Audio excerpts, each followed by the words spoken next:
Time community, and welcome to the Wheel of Time Pod-Thru. I'm Teresa. And I'm Tim. And together, we're going to walk through Robert Jordan's Wheel of Time book series. How you doing, Tim? Doing pretty good. How about you? I'm doing great.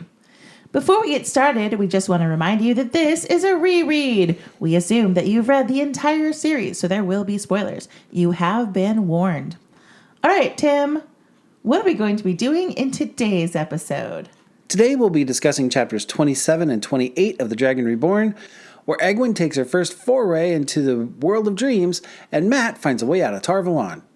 Chapter 27 is called Tel'aran'rhoid, and the icon is the Dream Ring.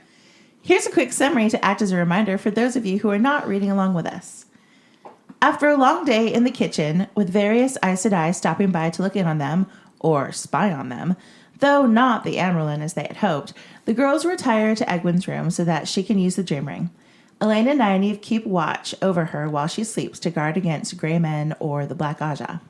Egwene finds herself in Tel'aran'rhoid and experiments a bit, trying to get her bearings. Things change quickly and seemingly randomly in the world of dreams. She blinks into an inn and finds Perrin sleeping chained up against a pillar with a large wolf looking over him. The wolf bares its teeth to Egwene, and she gets away and finds herself in a dark wood by a campfire. Getting closer, she sees Rand sitting, staring into the flames. She announces herself to him, but he doesn't believe it's her. He thinks the Father of Lies is trying to trick him again, and he attacks her with a flaming sword. She gets away and is suddenly on a rolling hill under a sunny sky. Not really sure what to do, Eggs holds the ring and asks it to take her where she needs to be. Nothing happens. She embraces the source and channeled a trickle of power into the ring and tried again, saying, "Take me to where I can find an answer. I need to know what the Black Aja wants. Take me to the answer." She hears a voice respond, "Well, you found your way at last, child. All sorts of answers here." Egwene sees that she's in a great hall with massive red stone columns. Hanging in midair is a gleaming crystal sword. A stooped, ugly old woman comes out of the shadows, and Egwene asks who she is. The woman says that she's just poor old Sylvie, and Eggs asks her what she meant about answers. Sylvie tells her that the heart of the stone is full of answers and secrets. Eggs asks about the sword, and Sylvie explains about Calendor. They hear footsteps, and Sylvie tells Eggs that she has to leave. Egwene tries to hold the ring and command it to take her back to the hills, but it doesn't work. Sylvie observes flatly that Egwene does not know the way out, and that this is a dangerous place to come if she doesn't know her way around. Sylvie manhandles Egwene, trying to get her away, and her fingers got tangled around the stone ring. Pain envelops Egwene. She wakes, shrieking from the pain, but can't find a mark on her body. She fills the others in on everything that happened. Nynaeve says that the heart of the stone means the Black Aja is in Tyr, but Elaine points out that it's still a trap. They decide the best way to catch the Black Sisters would be to spring the trap and wait for them to come. They decide to give the Amyrlin one more day to come see them, and then they're going to take off for Tyr. Elaine says that she has to send her mother a letter this time, or else Morghese is likely to send an army after them. They just have to figure out a secure way to get it to her. Nynaeve realizes that they know the perfect messenger boy, and she bets that he loved an excuse to leave Tar Valon. I've been thinking about how Varen acts in this chapter, and it's really kind of odd. She can come off... When is Varen not odd? Well, true. But she can come off as flighty at times, or just off on a different plane than most people. But this is different. She's really obvious here, which is totally out of character for her. I think she's trying to come off as shady so the girls will not give her info. If they suspect her too much to tell her anything, this will allow her to report back to the Black Aja that they've learned nothing. Or am I overthinking this? Actually, that's a really good point. Because you're right, her behavior makes no sense. But I do like the idea that she's purposefully acting suspicious so she can keep her oath to the Black Aja and honestly report that she knows nothing. I like that. Jordan is leaning hard on the paranoia and the girls not knowing who's trying to kill them. I remember feeling the suspense on my first read and trying to pick apart every detail to figure out what was going to happen. And as each new book would come out, it was like things opened up and changed completely, but it just led to more questions. Mm-hmm. I kind of miss that now that the story is complete. Don't get me wrong, I still love the story, but now that the mystery has been solved, it can sometimes be a little hard to get back into it. Yeah, I think so too. Jordan chose to let us discover the world of dreams along with Egwene. So instead of explaining the rules, we're just as lost as she is. Yeah. As her dress changes or she takes a step and blinks to a new place, it's just as disorienting for us as we try to figure out what's going on. Right. And now that we've read the series and are familiar with how Tel'aran'rhoid works, we're so much more aware of how foolish the girls experimenting like this is. Yeah. Like, sure, Egwene is a dreamer, and she becomes really great at navigating the world of dreams later on. Yeah. But she's playing with fire here, and she easily could have been killed. In so many ways. Yeah, like our heroes keep running headlong into danger without even knowing enough to realize that they should be concerned. Yeah. It's no wonder that, like, the other Forsaken just kind of view all these kids as children. Yeah. And I mean, luckily they have, like, main character protection, because otherwise they'd be dead 50 times over. Plot armor. Yay. Mm-hmm. The depiction of Perrin holding himself prisoner is so on point. Hopper is right there to guide him if he would just let go and embrace his true self. Like, I know we've said it before, but he seriously needs to let this resistance to the Wolf Brother thing go. For sure. So Rand appears to be doing well. Oh, yeah. Totally holding it together and not having any issues at all. Nope. We're going to see his level of crazy go up a few notches over this book. But he's also growing in his knowledge of things that he should not know as well. Like, in this encounter, Rand talks about how just because this is a dream does not mean it's not real. That's not crazy talk, it's the truth. Like, he recounts how Beelzemon has been trying to kill him, and he's very unstable. Yeah, Rand is not okay. Yeah. That's the theme for the Dragon Reborn. Rand is not okay. No, not okay at all. In the heart of the Stone of Tyr, Egwene meets Sylvie. I don't know if I realized it my first time through, but this is definitely Lanfear. Mm-hmm. Oh, and so when Sylvie says plenty of answers here or whatever it is, Yeah. it reminds me of the Mad Hatter saying we're all mad here. Like, there's just something so sinister about the way she's written. She doesn't have very many lines, and she's very ingratiating to Egwene. Yeah. But I remember the first time I read this being so suspicious of this woman. Like, there is something wrong. Yeah, I totally get a creep vibe off her, too. Like, I don't know that I knew it was Lanfear, but I knew that she was not okay. But it is interesting, like, so for someone who's supposed to be, like, the most beautiful woman in the history of ever, it's interesting that she likes to pose as these unattractive people. Yeah. You know, like Kylie in the waist, and then here, Sylvie's portrayed as, quote, ugly did not begin to describe her. She had a bony, pointed chin, an even bonier, sharper nose, and it seemed there were more warts growing hairs on her face than there was face. Like, this is just pure supposition, but I think Lanfear gets a kick out of putting on these different disguises and playing with the reactions people have to her, you know? Huh, yeah, okay. Like, it's kind of like a social experiment that she's going about, like, while she's doing her Dark Friend stuff. But anyway, this is definitely Lanfear. She gets a good dig in at Ishamael, and then she lays out what Eggs needs to know about Kalendor and the stone. Egwene comes face to face with one of the most powerful Sangreal on the planet, and her first instinct is to reach out and touch it with the power. This was a really stupid thing to do. Like, touching the sword could have set off a number of things that would have been very bad. She has heard the stories. She knows enough of the prophecies at this point, but she just can't help herself. Yeah. Classic Egwene. Thinking about the consequences to her own safety is not her strong point. At least not at this point in the series. Yeah. And to reiterate that point, Egwene doesn't know the way out. She's trying to command the ring to take her back to where she came from. But that's not how Tel'aran'rhoid works. And you can see how derisive Lanfear is when she realizes that Egwene is full enough to enter the world of dreams without knowing what she's doing. Like, this just cements in her mind that she's dealing with children who need to be led by the hand, you know? Like, they're bugs to be squashed. Yeah. Because surely no one would be this stupid, you know? Oh, these girls. Lanfear rips the ring necklace off of Egwene in the dream world, which forces her to wake up in the real world. And the first thing Egwene does once she realizes that she is back is throw her arms around Nynaeve and hug her close. With the way that Egwene has been trying to set herself apart from Nynaeve, it's easy to forget that she does love and care for Nynaeve. Nynaeve has been there for her as her wisdom, as her mentor, for most of Egwene's life. Yeah. It makes sense that she would run to Nynaeve and seek comfort. I just wish she would stop trying to push her away. Me too. Nynaeve is all about making the plan and executing the plan.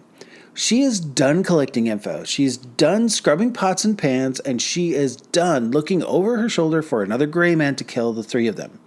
Time to go to Tyr. She's not sure how to get there, but she is set in her decision to go. Because to Nynaeve, the possibility of getting killed doing something dangerous is less nerve-wracking than sitting and waiting to be killed in your sleep. Okay, I just want to point something out. The way the girls are talking and the way this chapter is written, it sounds like it's been weeks of them hunting the Black Aja and looking over their shoulder. It's been 2 days. Oh, yeah. Like in the next chapter when they go talk to Matt, yeah. they're like, oh, you look like you've, had a month of rest and relaxation, not just 2 days. It's been 2 freaking days that they got back to the tower, got punished, got beaten by Sharam, were commissioned by Suan to hunt the Black Aja. Egwene and Elaine had their accepted test, cried on Nynaeve's shoulder. They've worked in the kitchens twice. I didn't even realize Different that. Aes Sedai have come to spy on them. Egwene went to the dream world. Oh, they went to the basement to that's right. search the Black Aja stuff. They went to the dream world. They came up with this plan. 2 days. 2 Oh my gosh, it's only days. been 2. They're going on and freaking out, and all these chapters have happened 2 days.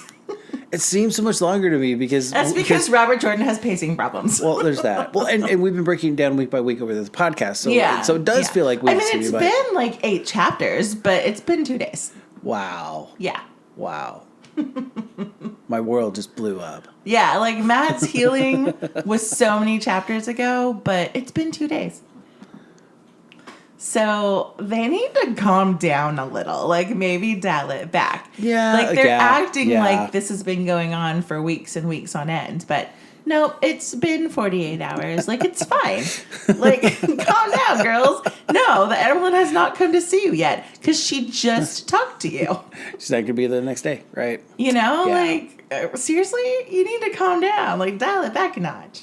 So Elaine is totally right that if she leaves again without letting her mother know, it will spark an incident between the tower and Andor. Oh, yeah, absolutely. But what could she possibly say in any kind of note to her mother that would avert that kind of disaster? Like, she may as well say something like, "Hi, Mom, guess what? I made accepted, and I'm gonna celebrate by violating tower law and leaving the city and going adventuring with a few of my besties. It's a girls' night out thing, so my brothers can't come along. Don't worry, I'm sure we'll be back soon, and the white cloaks surrounding Tar Valon will totally let me buy them with no issues. Best wishes." I mean, works for me, right? Best wishes. Yeah. That wraps up chapter 27. But before we get to chapter 28, here's a quick word from our sponsors. Today's episode of the Wheel of Time Pod-Thru is brought to you by a new course being offered by the White Tower Academy, Dreaming 201, Entering Tel'aran'rhoid. Anxious to study the world of dreams? Then this is the course for you, taught by our special guest lecturer, the daughter of the night herself, Lanfear. Try some hands-on experience and learn as you go. Accepted level only. By taking this independent study, you agree that the White Tower is not responsible for any harm that may come to you, including but not limited to your death, accidental or otherwise. Tel'aran'rhoid, what could possibly go wrong? Chapter 28 is called A Way Out, and the icon is Matt's dice. The girls visit Matt, all smiles, acting coy. He sees through it in a second and calls them out for being up to something. They try and fail to manipulate him into taking Elaine's letter to Camelin. Nynaeve even puts on her old wisdom hat and tries to guilt him into taking the letter in gratitude for tending to him while he was sick from the dagger. Mat admits that he's stuck on the island by order of the Amyrlin, otherwise he'd be off right then and there. The girls have a quick conference and decide to give Mat one of the blank checks the Amyrlin had given them. With a way out, he agrees to go, figuring that he can gamble a bit to get the money for the trip. Once their business is settled, the girls stay and chat with Mat for a while. Elaine told him about Camelin, and Eggs and Nynaeve wanted to reminisce about home. They say their goodbyes, and Mat is thrilled to have a way out of Tar Valon. Gender-centric comments aside, Mat totally has the girls pegged as being up to no good from the moment Nynaeve starts talking about how he must feel cooped up being inside. Mm-hmm. You should never try to con a con artist. Mat knows that they're up to something, probably because this is the kind of thing he would do in order to persuade someone himself. Mat could have worded his response more politely, but he is sick of being surrounded by plots and intrigue in Tar Valon, and is going for the direct approach. Yeah, he's kind of a jerk, but he is. They sort of deserve it. A bit. This chapter is going to start a pattern that will continue through the next few books. Mat is going to be stubborn about doing anything for the girls because they will try to manipulate him into everything instead of asking him directly. Mm-hmm. The girls try really hard to micromanage the way Mat does things, and Mat ends up improvising and getting things done his own way. I find it both really fun and frustrating at the same time. Eventually they learn to trust Mat, but their default mode is to treat Mat like he needs to be manipulated into doing anything. Yeah, I really get tired of how adversarial the girls and Mat are with each other. All the gender politics and mind games are so frustrating because they could be so productive together if they totally just could. Treated each other with respect, you know?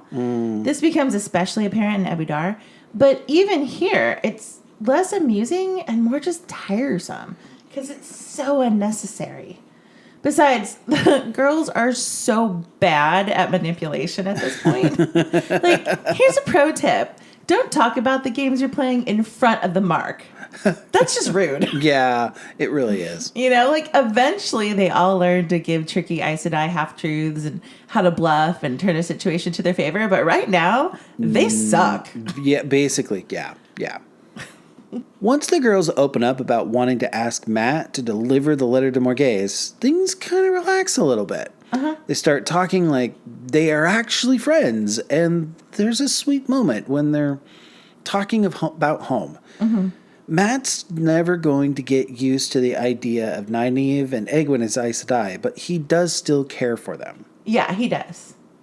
The callback to the Great Hunt and the joke about men promising to be there when a woman calls is pretty funny. Egwene spells it out by saying, and remember, if a woman does need a hero, she needs him today, not tomorrow. Yeah. Yeah, I don't know. I really love Mat. And I really love Elaine and Nynaeve. Mm-hmm. And I like when they're together. When they're not nitpicking each other constantly and manipulating each other. And Mat's being an asshole just for being an asshole's sake. Yeah. Just to prove something. And the girls are constantly taking him for granted and not giving him any credit. It's you guys, can you just not? Well, and there's very much kind of sibling vibe to a lot of that relationship. Kind of, yeah. Because I know that happens. I mean, it's my brother and I are the only two kids in the house, so it wasn't that big deal with us. But I know people in bigger families very much have that sense of the younger ones never get listened to, and everyone always makes assumption about whose roles are, things like that. It happens in bigger families a lot, and I see that happening here. Mat the girls are always assuming that he's the troublemaker, that he's a lazy layabout, he doesn't want to do anything, and it's no, Mat just works smart, not dumb. He doesn't want to work hard, he wants to work smart. He's that kind of person. And it just bugs me that they're always fighting each other. Yeah. I mean, Mat is constantly talking about what a pain in the ass his sisters were. Yep. So I guess Nynaeve and Elaine and Egwene are set up in that same role of his sisters. Yeah. How they were always tattling on him and always complaining about him and giving him extra work to do and all that kind of stuff. So maybe that's what Jordan was going for, like setting them up as his sisters. But I don't know. You guys have the potential to be awesome. Will you just stop sucking? Yeah, I mean, in the previous chapter, lately in the previous chapters, Matt takes the Andor's boys out mostly because they slight Nynaeve. Let's be honest about it. They make a comment about how she's horrible, like she's a huge big thing to manage. Bully, yeah. Only Matt is allowed to say things like that about Nynaeve. No one else can say that. He gonna kick their ass, right? So there's that level of connection and almost, I'm gonna say, family that they have. Matt and Nynaeve for sure. But at the same time, it's that same kind of family that, would slit each other's throats too. So kind of, a little bit. It's weird. It's frustrating and wonderful all at the same time. Yeah. That's it for chapters 27 and 28 of The Dragon Reborn. Join us next week to discuss chapters 29 and 30, where Suan finally checks in on the girls, and then Matt gets lucky. We hope that you enjoyed this episode of the Wheel of Time Pod-Thru. We'll see you again next week. Make sure you rate and subscribe to us on Apple Podcasts or wherever your favorite podcatcher might be. If you could leave us a positive review, it would really help us out. It makes us more visible so more people can find us. You can tweet us at Pod-Thru or email us at whatpodthru@gmail.com and tell us your thoughts on anything we covered today. That's WOTPODTHRU@gmail.com, or find our Wheel of Time Pod-Thru channel on YouTube. Like, subscribe, ring the bell, do the things. Thanks, everybody, and we hope the wheel weaves you in our direction again soon.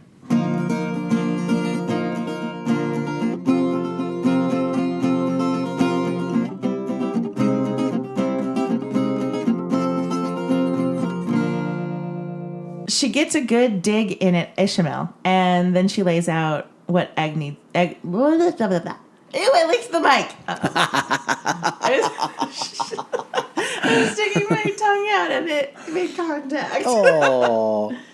Okay, let's try that again.